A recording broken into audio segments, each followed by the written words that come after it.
But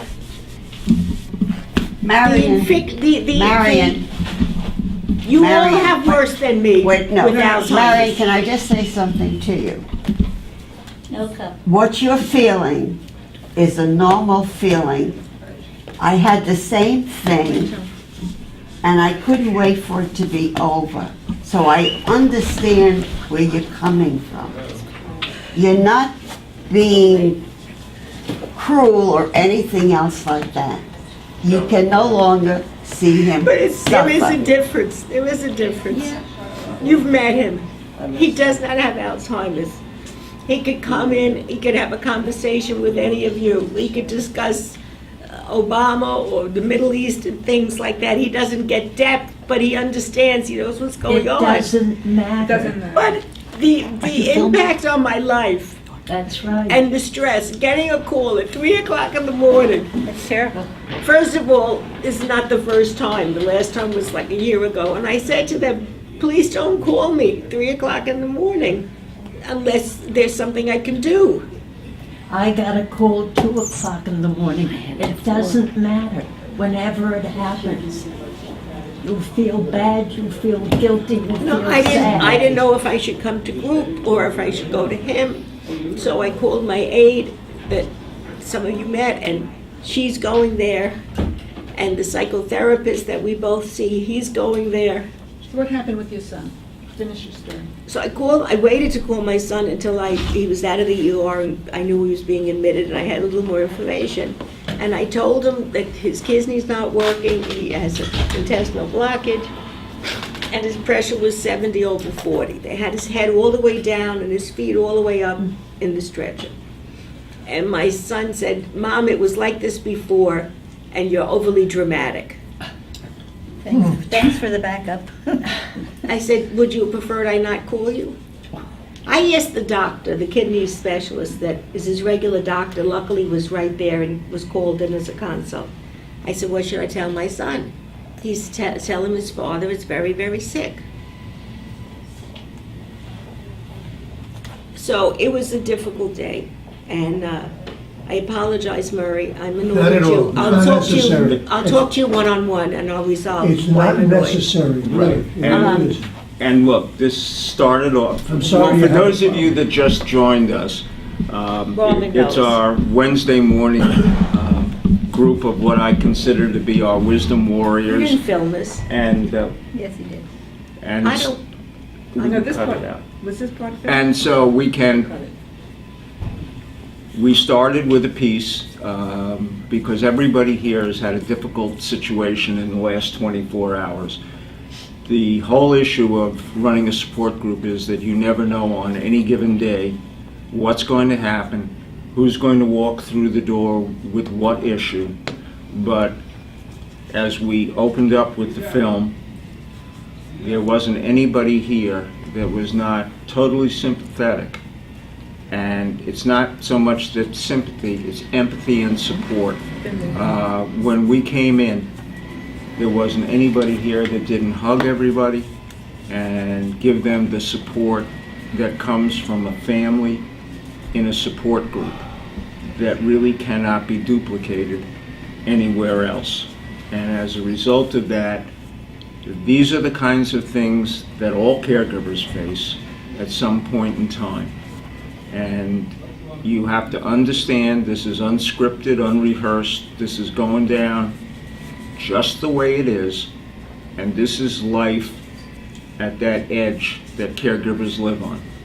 And there are a number of people here, if they continue to share this story, which I hope they will, have had phone calls in the last 24 hours saying that their spouses have stopped breathing, been taken to the hospital, where's their do not resuscitate order. And so this is the kind of mourning that we have started out with. And just as a quick aside, I want to thank ManorCare for allowing us to use their facility. And so why don't we pick it up from there? well, on the one point, when I spoke to the nurses, and I said, look, it's a selfish question, but I'm supposed to leave with some other women that I met at the support group. And a couple of them are widows, and the others have spouses in a facility, like I do. And do you think I'll be able to go? And she said, I think it's wonderful you go to a support group. And I know how hard it is to be a caregiver, and you deserve it. And we're going to take good care of him. I said, I'm going to call later. She says, you can call if you want, but we're going to take good care of him, and don't be concerned. By the way, they put him in what's called a step-down unit. Yes. So it's less than an ICU, but more But- attention. But more attention than if you were on the Right, so floor. I- That's what I had with No, never my heard of wife, that. too. Based on that, I thought it was important Yeah. enough, to call my son, and like I said, I got crap. But he did call me later at night, and I told him that he's doing better, and that he could call him in the room. Mhm. So, Well, I'm sorry about that. no, It's okay. don't you ever You don't apologize. have to be sorry. Right. You're a And- human being. And one of the things, and I think that when Eleanor jumped in to make her comment, at some point, we're all going to pass away. Some sooner, some later. We've all been through it. All right? Children, loved ones, sisters, brothers, whatever the circumstances may be. And knowing what you have been through doesn't make anybody else's story any different. But you cannot feel guilty, all right, if his time has come. It's not our choice. Many of us here have discussed a do not resuscitate, and I mentioned a moment ago that I realized with my uncle it was a little different in Philadelphia because they also had a do not intubate. Or I would have had a situation where they kept my uncle alive against his wishes because it was only resuscitate and not intubate. And I would make the recommendation that all of you that have it, if that's your feeling, add those 3 words, do not intubate. That was the question I was, does that have to be in addition to do not resuscitate? Yes, You have to add it? just like it says do not resuscitate, it should, or do not and.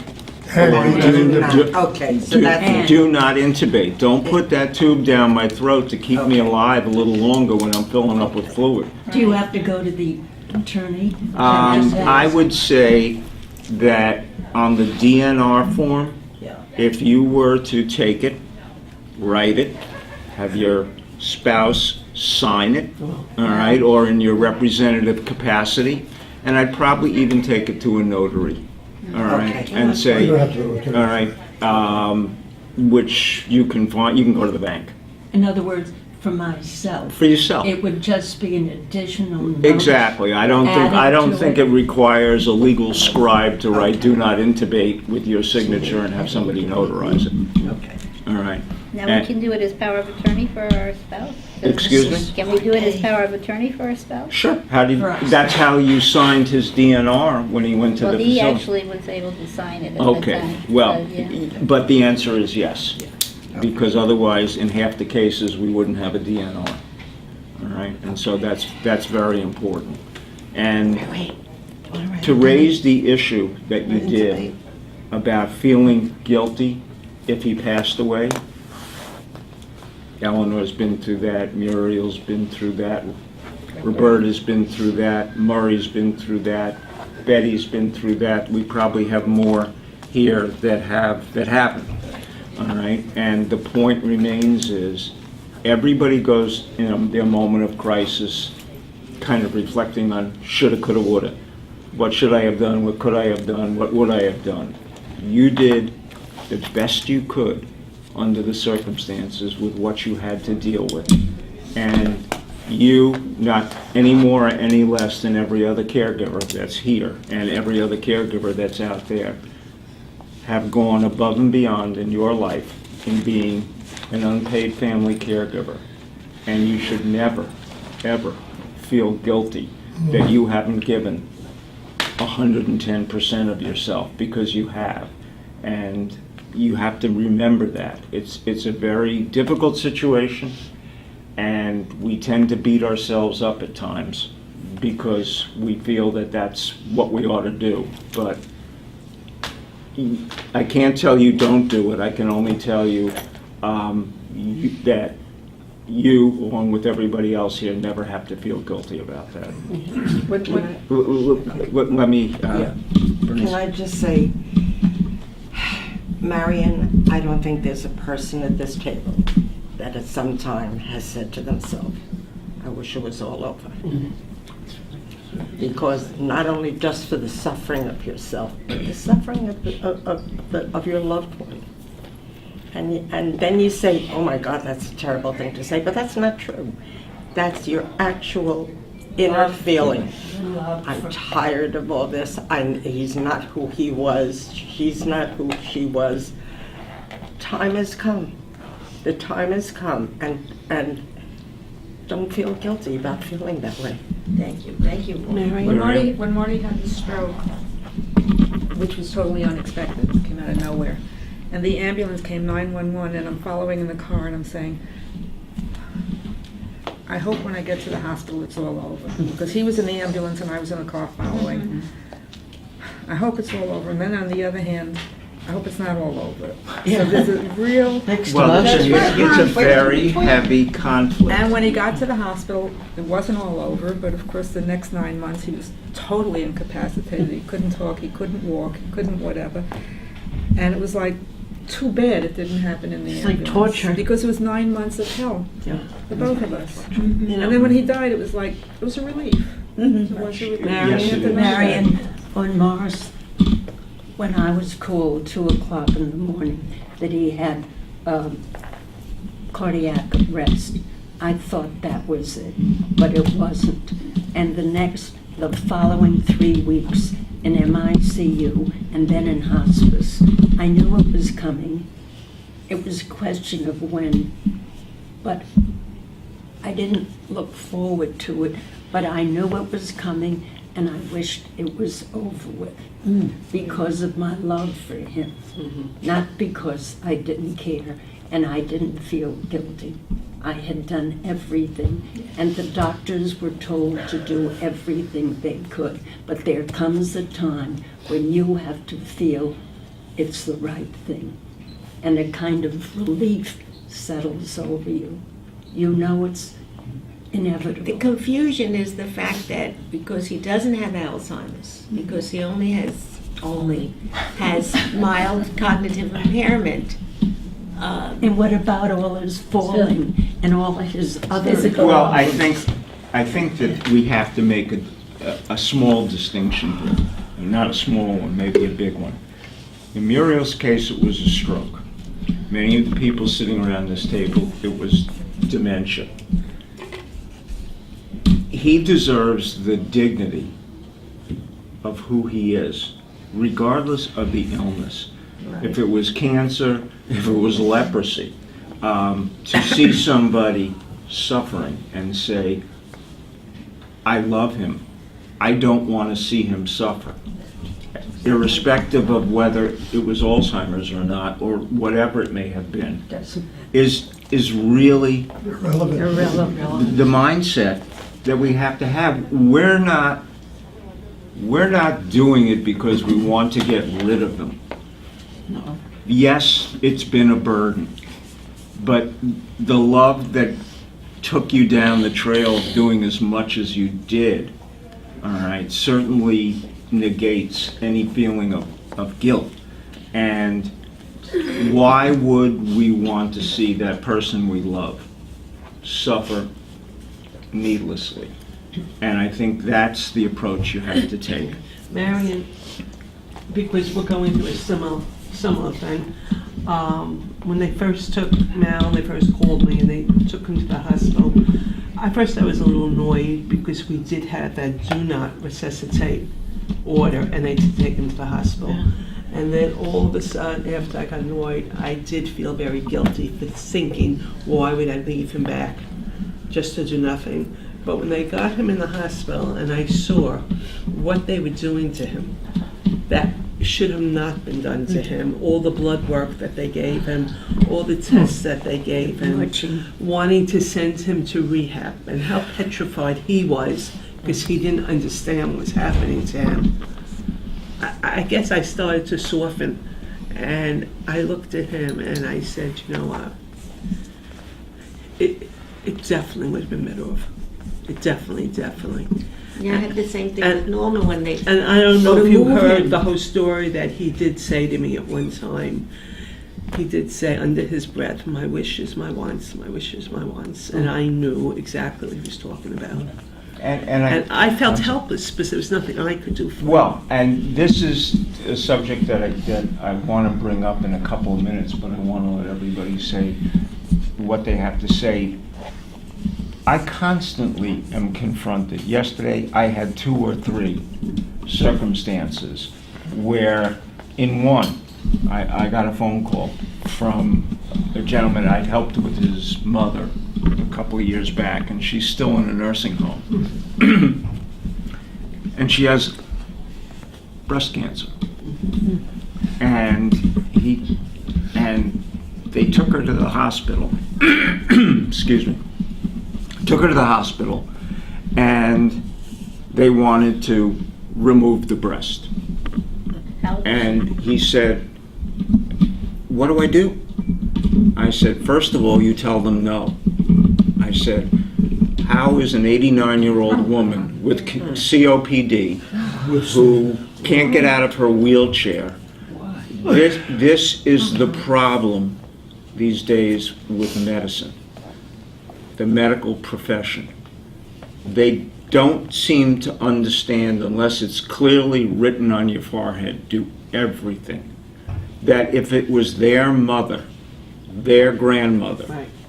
their spouse lying on that table, knowing that if they put her through the surgery, if she even survived it, what would recuperation have even looked like? She's old. And pain and suffering. There's a lot of pain. And so I said to him, I can't tell you what to do, but I will tell you what I would do, because I had to do it a few weeks ago. And I did it for my own father. And you've heard me tell that story. I won't bother to repeat it. But when I looked at the surgeon and said, "Who do you think you're operating on? This 89-year-old man? No way." And so these are situations that we confront every day. And I think that some of the thought process is, when we get and we feel guilty, are we doing everything we can? There are many times that doing nothing and letting the course of events take place, but remembering that they're entitled to be pain-free, comfortable, and respect their dignity.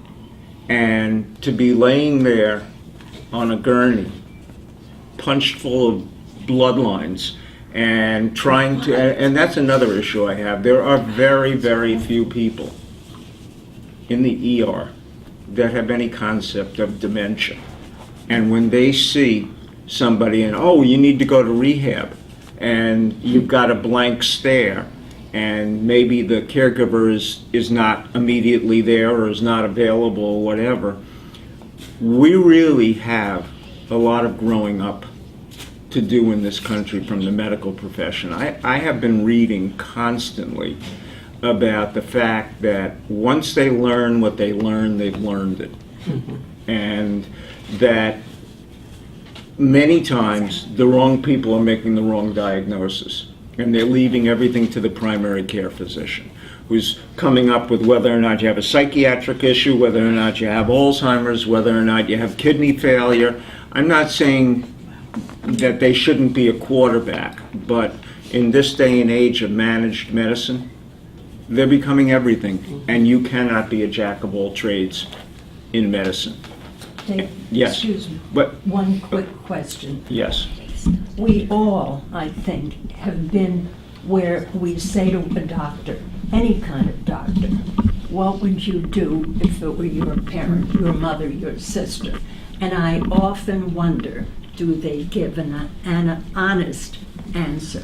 No. Never know. It's not that that's not an honest answer, but when you ask a doctor what is his medical advice, or what would you do, Right. he's still putting it in a medical perspective. And Exactly. even if you enhance it by saying, if it was your mother, your Right. grandmother, They know that the answer they're giving, all right? Rarely have I seen the circumstances where somebody objectively says, I'd let him go. You're They afraid of being don't. sued. Well, They the don't liability issue is a big one in this day and age, all right? And even if you've got all the paper, that says, I won't, I don't, somebody invariably comes out of the woodwork and says, well, you should have. And this is what happens, which is part of the question you were asking earlier. You go on a cruise, and if something happens while you're gone, they will pull out all the stops, because nobody wants you to come back from your trip and be told, well, you didn't do everything you could, and you didn't do everything that you should, all right, and I'm suing you, all right? And then we turn on the TV and we figure out which, personal injury attorney we want to go to. I'm not making light of that. I'm simply saying we live in a very strange society. We expect more out of our doctors than they are capable of doing. And when they do certain things, and there was a big article a couple days ago where they were talking about the fact, this particular situation, that aging is not a disease, and that things happen to us as we get older. Our genes are constantly, our cells are constantly turning over, and every iteration makes us a little older. All right, that's why we get our wrinkles, we get our liver spots, we get gray hair. It's part of the badge of honor of making it to a certain point in life, but it's not a disease. And when you walk in and say, to the dermatologist, I have a liver spot, rather than saying, hey, it happens to everybody your age. Nope. Out comes the nitrous, out comes the this, and we expect from the medical profession, and they're going to do what they can to keep us looking like we were when we were the Pepsi generation, or wherever you want to cast it back to. Now, they made the point in this article about the fact that we're over-treating aging. And I think that's very, very correct. There are things that occur in aging as a consequence. You may get osteoporosis, in which case maybe there's a medication that you should take. We get arthritis, which is not specifically a consequence of aging, but there's nothing wrong with taking something to alleviate the pain, all right? But we're not going to retrofit ourselves. And I think that this society has expected, and I think doctors have been kind of asked to do more than they're capable of doing, with the threat behind it, that if they don't, somebody's going to show up with an attorney and say, you could have done more. And in an aging society, that's going to be a very, very difficult set of circumstances, to take 89 and 91-year-old people and treat them as though they were 61 or 51. And I'm not sure where all of this is heading. There was a very interesting, I know I throw them out because I don't know that everybody reads them, but there was a very interesting study that came out of the Cleveland Clinic the other day. No, excuse me, it was Pew, I think, their research. And when they asked people the question of, do you agree with assisted suicide when things look the way they look? 62% of the people said yes. When they asked, do you believe in euthanasia? 73% said yes. So it's not that they didn't agree that somebody should be put out of their suffering. They wanted to hear it in words that didn't stick a finger in their eye. They didn't like the word assisted suicide. And for those that realized that euthanasia was not talking about young people in Thailand, for a long time I thought that's what it was. And everybody here did. That's good. All right? But when our animals get sick, and we've talked about this, we euthanize them. I wouldn't want to use for a loved one, we put them down because we can't put a gun We can't put a gun in their hand or tell them take this bottle of pills or get in the car and drive into an abutment. All right? And yet, this whole subject has so many taboos attached to it, so many goblins and witches and cultural issues because of words. When the bottom line is, if somebody is suffering, and there was a young man that had a very difficult case of dystrophy. I mentioned it on the radio a few weeks back, and he said, I'm 39 years old, I have gotten my life to this point, and why can't I? And it was kind of like Tuesdays with Maury. You know, he had a variation of something similar to ALS. And he said, why can't I make the decision about when I would like to leave and not have to do it in the corner of my room, putting a bag over my head to see if I can suffocate? Why can't I call the doctor or somebody and say, I do not wish to suffer any longer, and I want out. This is not anything that I bargained for. I don't want a lot of medical heroics. I just want to be let out of my pain and agony. And we have not, as a society, accepted the fact. You know, in the old days, and the reason I kid you guys a little bit about being wisdom warriors, because you are the tribal, not by age, the tribal elders.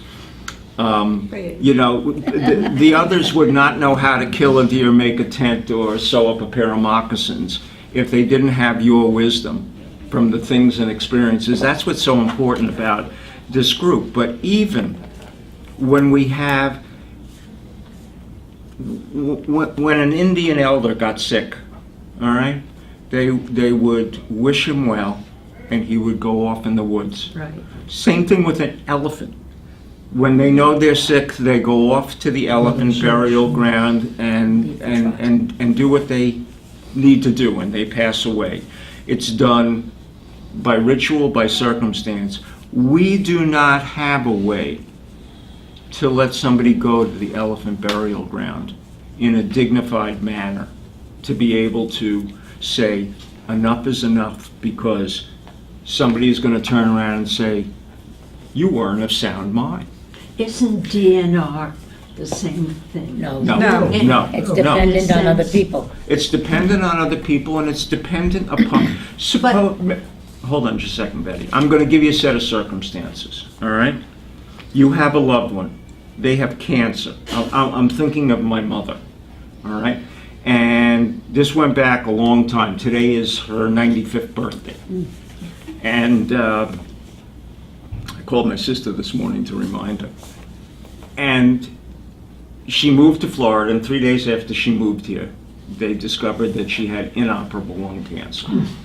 Why? Because her physician back in New York, who operated from the front of the house, had a radiology machine, didn't even know how to read the darn thing, because when we went back afterwards, it was plain as day, you know, but this is when all medicine got practiced in the sun porch. But anyway, make a point. They couldn't operate, and so the first thing they did, we're going to put her through radiation, all right? And so they put her through radiation, and we're going back to the 70s, and it was dirty radiation, you know, at the time. There was no focal beam and all the rest of that stuff. Well, it so burned her that she couldn't swallow anymore. She couldn't eat food. And she suffered every day. And I said, why should this woman, not because it was my mother, but here is a human being who is suffering, who has an endpoint disease, and the cure made it worse.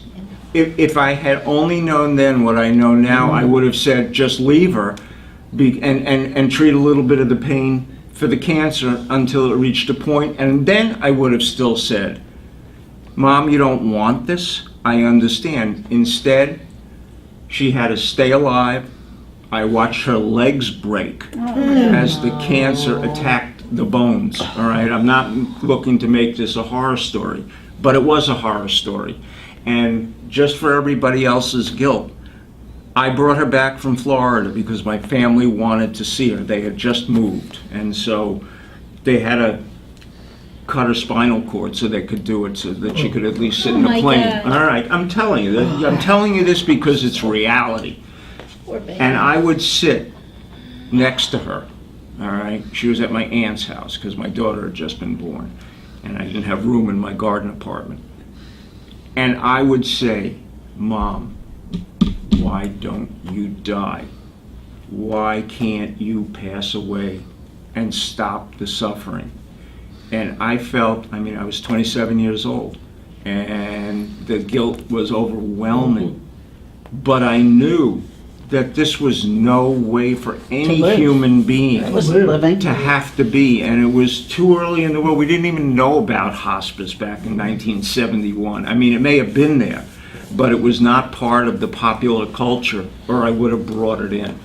And so I know of what I speak. I know how you felt, all right? I know what it's like to sit and look and see somebody you love and adore Yeah. suffering and saying, God damn it, what is wrong with the system? When Dr. Kevorkian stepped in and did his thing to help people in this They put him in situation, they jail. put him in jail. Yes. And at the time, I remember I was so infuriated. Right. This man was a hero. Cultural and He's a religious hero. norms. Yep. All right, it's the same He was people, in jail and for a long I'm not time. casting aspersions, it's the same people that say, if there is a flicker of life I'll eat some more. in an egg, then unless the mother's gonna die, we can't do anything about it, all right? The mother, even if she's 15 and been raped, she's gonna have to have that baby, all right? And if she lives in Mississippi, for sure, because they closed the last abortion clinic there 3 months ago. Well, there'll still be abortions. Somebody will. Oh, take yes, up it'll in be the back. coat hangers in the alley. They don't remember those days. Right. I David, remember when, those. I when remember. I was watching my husband and he was suffering his own way because he was very frightened. He was extremely frightened. And I said to the nurse, I still remember saying to the nurse, you know, he really does not want to live this way. And her first thing jotting back at me was, then I think we better call in a psychiatrist. Because anyone that says, I don't want to live that way, you know, we got to think about suicide and all this, so we should call in a psychiatrist.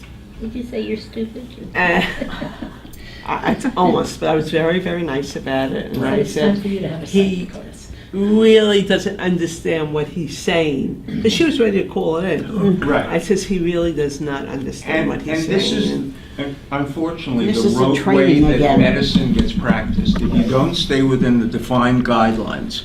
Right.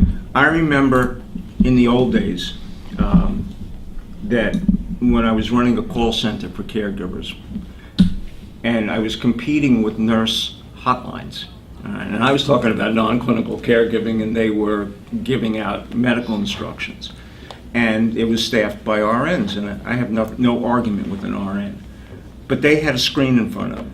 And if you said, I have a cough, it wasn't that you were using their wisdom and knowledge. They'd read it right off the screen, and they were being monitored. If they wandered one word, the call was shut off Oh, my goodness. for fear of liability. So you didn't have help. What you had, respectfully, was monkeys reading a screen. All right? Scripts. And we carry on that way, that medicine can only be performed one way. Yes, do no harm. But they didn't write the after piece to do not hasten death unless life is absolutely unbearable.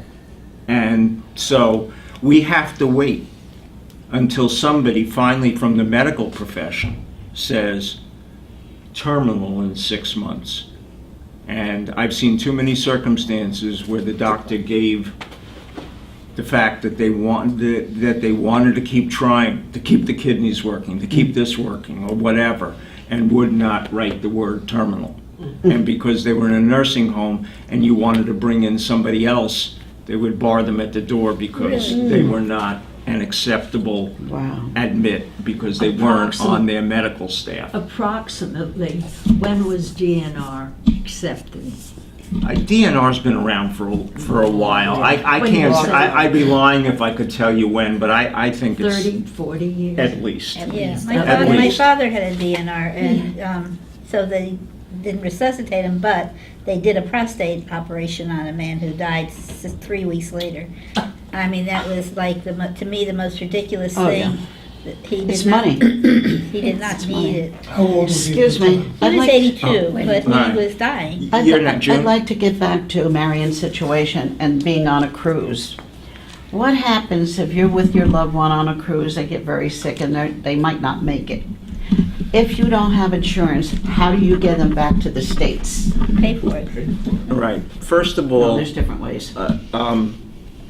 I was on a cruise, didn't happen to me, but they do happen to have a couple of, similar to what you would find at a morgue. They have a couple of refrigerated, because not everybody has the ability to have the helicopter fly in, and even though you might want to live with your religious and cultural norms in the middle of the high seas, that may not be an alternative, all right? And if you don't have the insurance, Which a lot of people don't. all right, and I understand that, then you're just going to have to wait Well, until you come back to port and act accordingly. no, there's something else you can do too. In Boca, they have the angels. These are all pilots that will bring your loved one back free. You give a donation.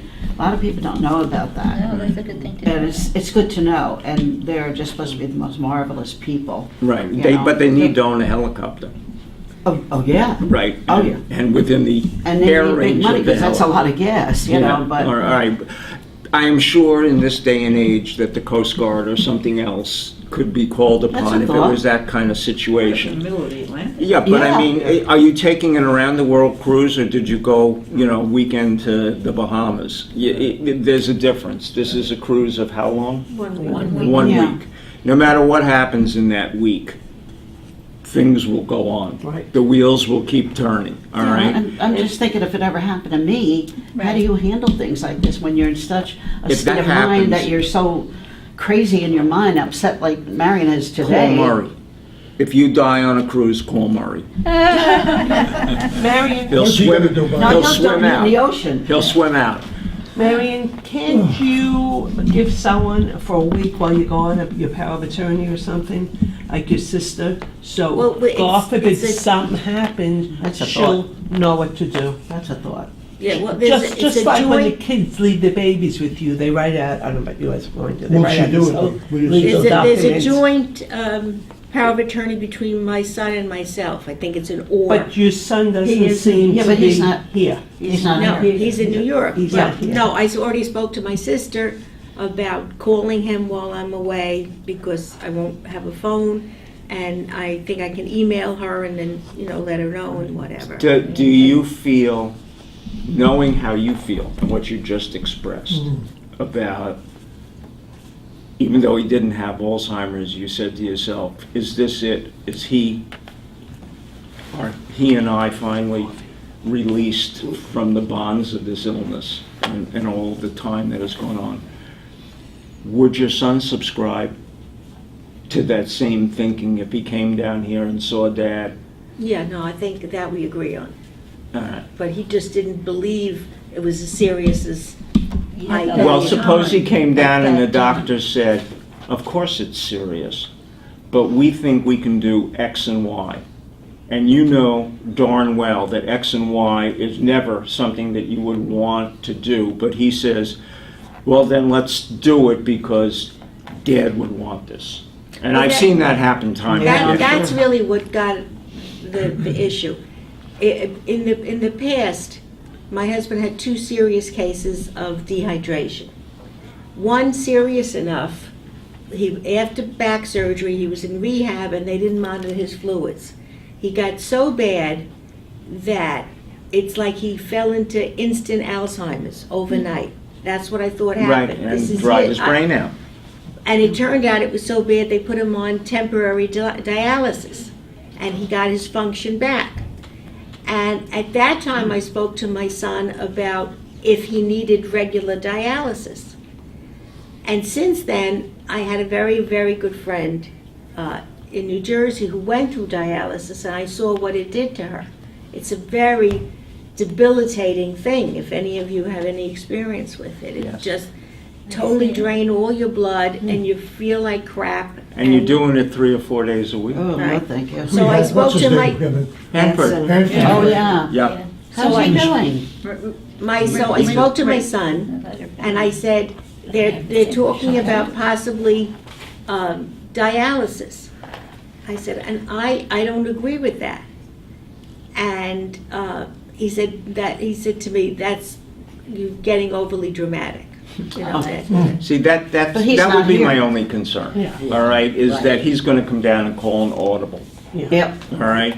And while it is his father, you're the one that's been in the trenches all of these Very much years. so. And you and your husband have a pretty clear understanding, I think, of what it is you want done, just as what went on, yesterday or last night. And so I think no matter what conversation you had with your son, if he came down, he would, in your absence, probably act the way he's reacted in the past to similar crises.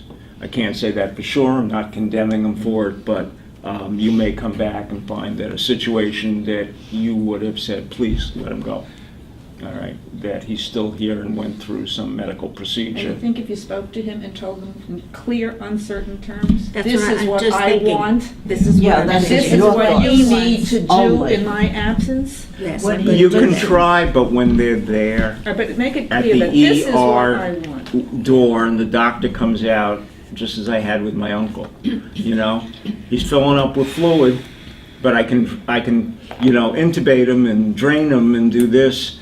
And I said, no, his wishes are.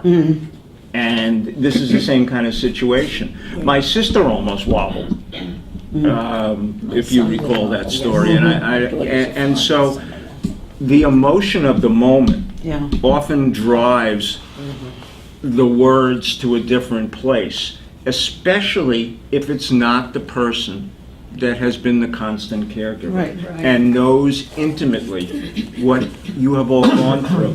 Your son may understand it, and he's lived through it vicariously through you and at times when he comes down here.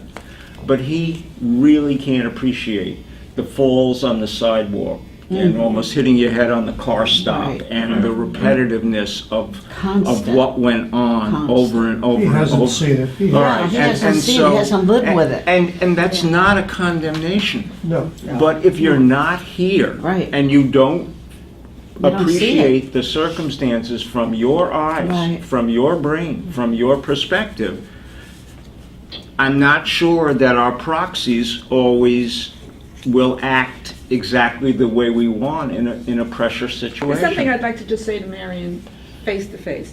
You talk to your son, you tell him, these are my wishes, these are your father's wishes, this is what I want you to do.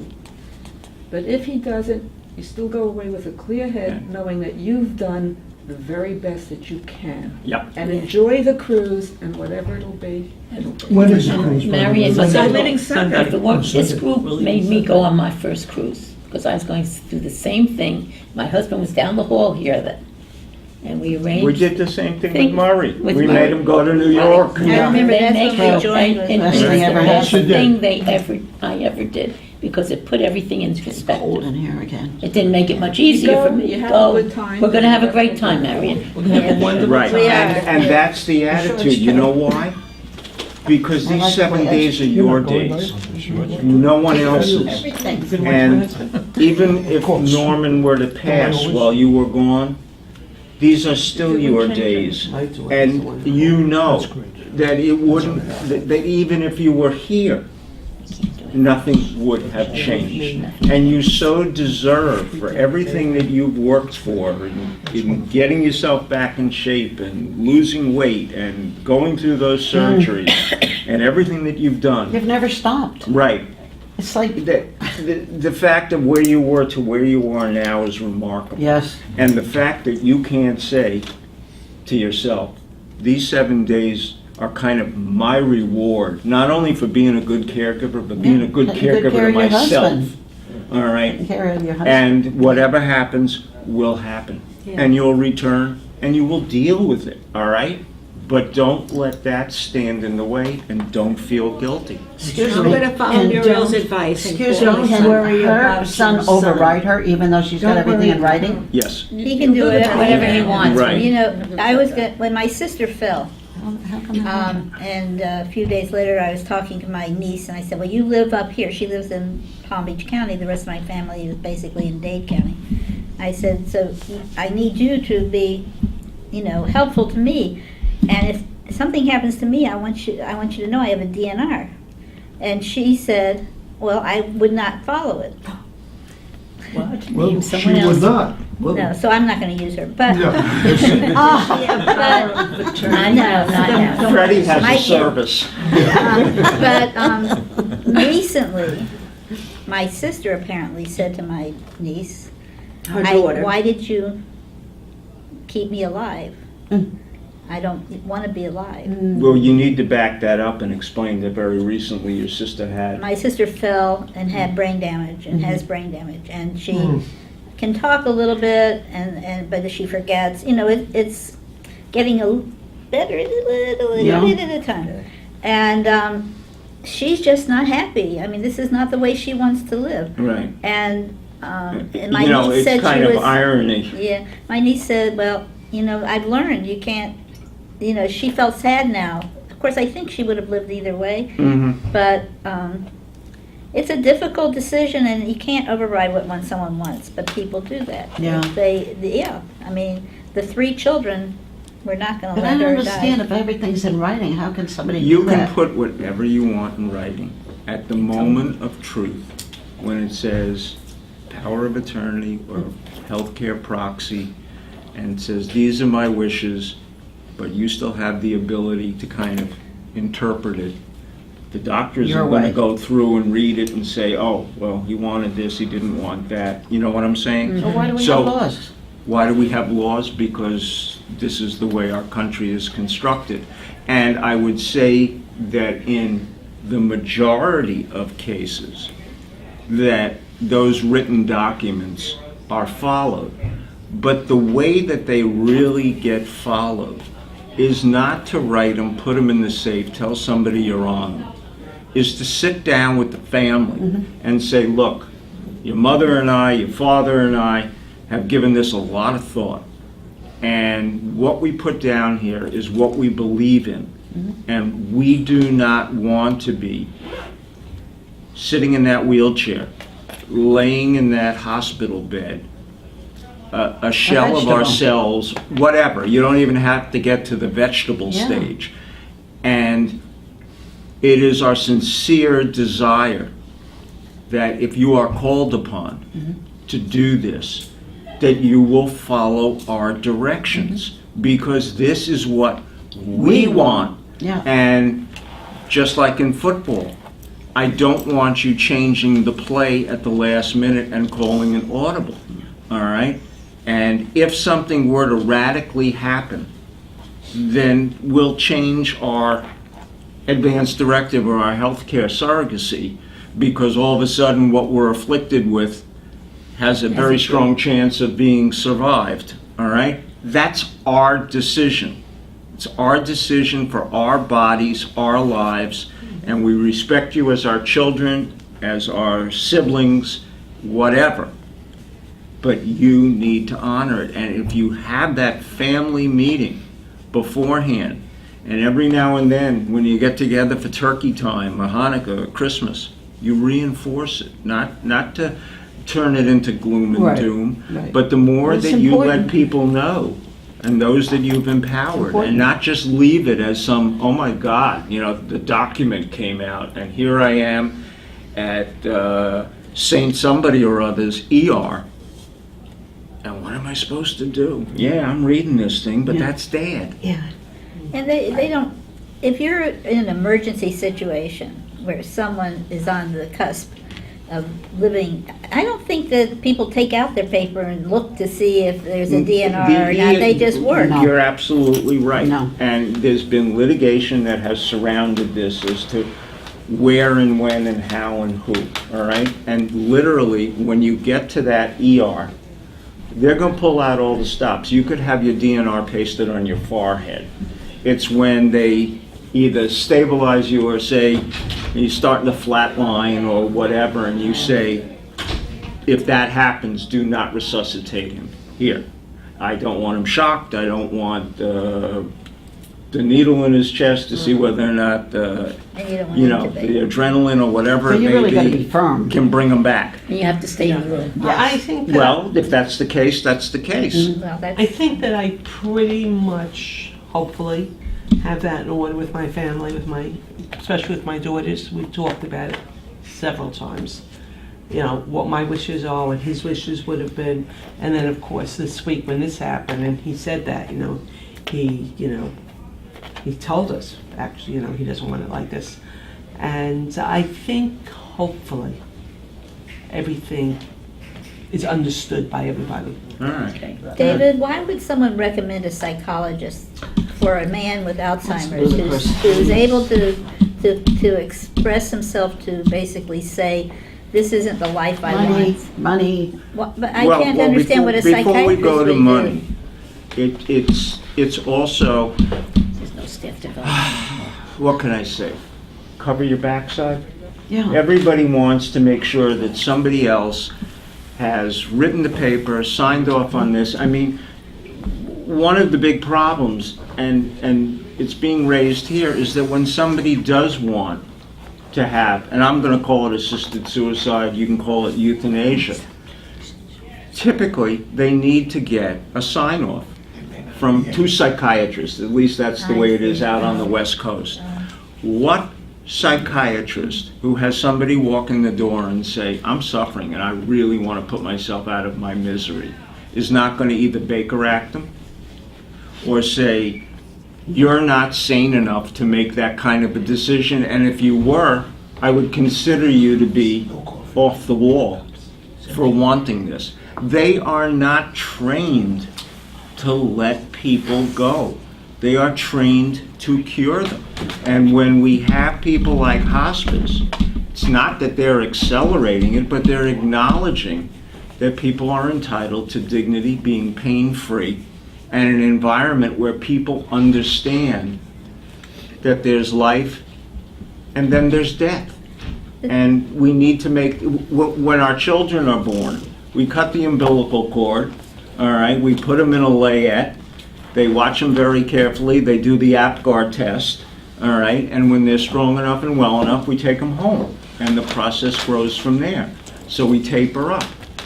Why can't we have that when we taper down? All right, and why shouldn't we, as grown adults, make a conscious decision?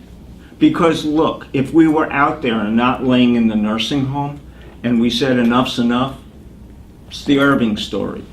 I take out my Glock and I end it, all right? But that's a very tough way to treat your family, all right? You know, to wind up smashing into an abutment in your car or doing something, you know, that The selfish gives way you to go. total control, you know, but is such a difficult thing to do. We do not have that mechanism yet. We're working on it. When I The Netherlands does. left the hospital for the evening yesterday, Yeah. I went up to the nurse's station. I was sure that they had my home phone number, my cell number. And then I said to them, you know that he has a DNR. And I was pleasantly surprised to find out that they did get that information from Manicare. Okay. However, when he was first admitted into the ER, they hadn't put down that he vomited, which is a very big clue. Right, as to what's I going found on. afterward that with a concussion that you have vomiting. It turned out it wasn't a concussion. Right. But I got there about 15 minutes after he got there or less. And they didn't know any information, basic information about him. I don't know if they don't read the chart first, they just look at the patient. She said to me she wanted to take a rectal temperature. I said, he doesn't have a rectum. Oh. Well, So- he had a colostomy and he's Yeah, got a so bag. they close up the rectum. All right. So, but then I told the nurse he had vomited. Then the doctor came in, the ER doctor, and I told him of his past history and the cardiac bypass and this and that and the other. And I said, and you know about the vomiting? He said, no, you didn't tell me. I said, well, I told the nurse. So as an advocate, which is David was always saying, Yeah. I was very glad I was there. Yes. Because at least, you know, You're the keeper of the record. right. Yeah. At that point, he wasn't terminal, you know, and he isn't. And his quality of life is not so bad as. All right, when- then go away realizing that you'll probably be here when you come back and enjoy yourself. Yeah, Right. you It's need the to get big away. thing that- Yeah. You really do.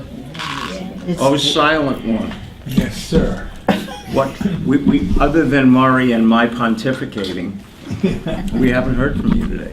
No, because I'm just thinking back many, many years when my father had a cerebral hemorrhage. And I was away on business in Buffalo, New York, and I drove all night to get home to hopefully that he would still be in the hospital. And I walked into his hospital room and he was in bed on a machine plugged into his thing. Trachea.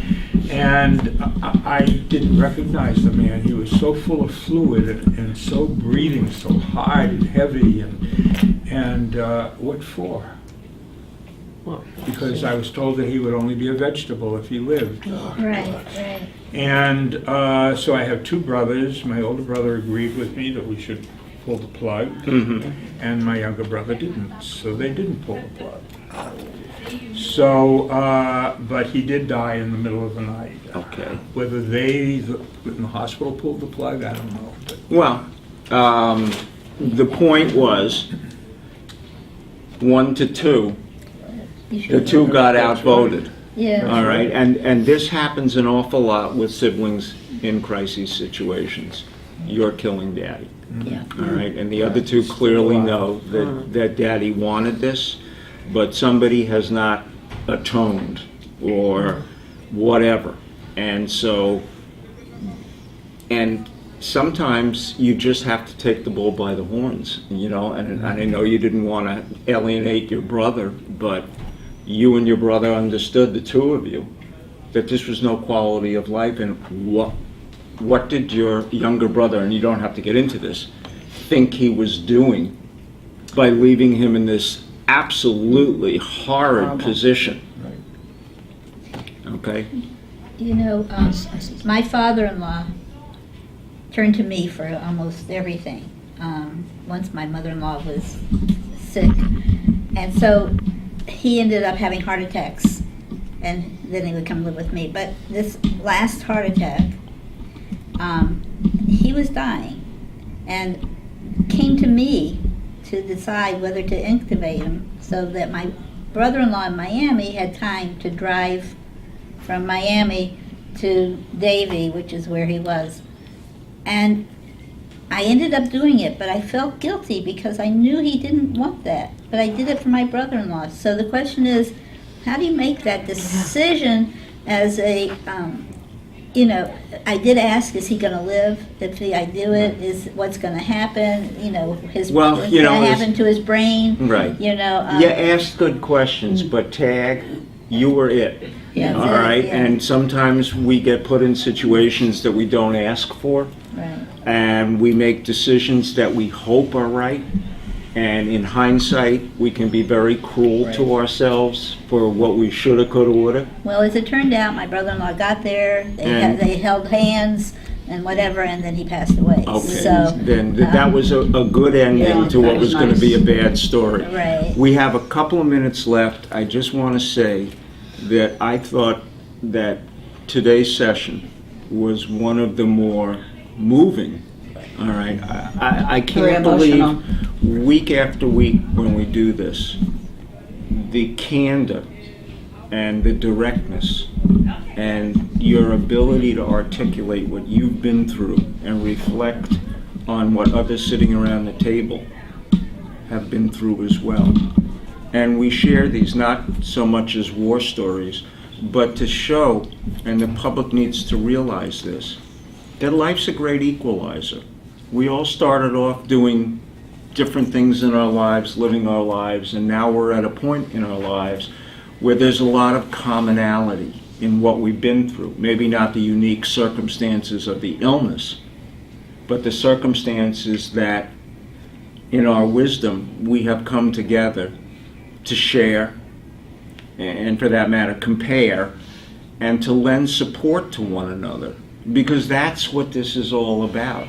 And to people that will have the opportunity to see this, they need to understand that these support groups aren't put on to be sensational. They're put on to be educational, to make people who do not have the benefit of your collective wisdom and understand that these things have to be shared, that you have to get these emotions out, that you can't just sit in a corner and hope things will happen one way or the other. And yes, whatever your higher power is, you hope that that will happen, but we are also very mortal people, and things happen to us. And when we do, we have to make hard decisions, all right? And we only hope that we're making the right decision in a tough situation. And it's what I've said all along. The wisdom that you have to understand your options so that you do the best you can with what you have at the time you have to make that decision is the comfort that you take away. It's the peace of mind that you did what you could do, and that's what your loved one would have expected. That's what you expect, and that it'll work that way.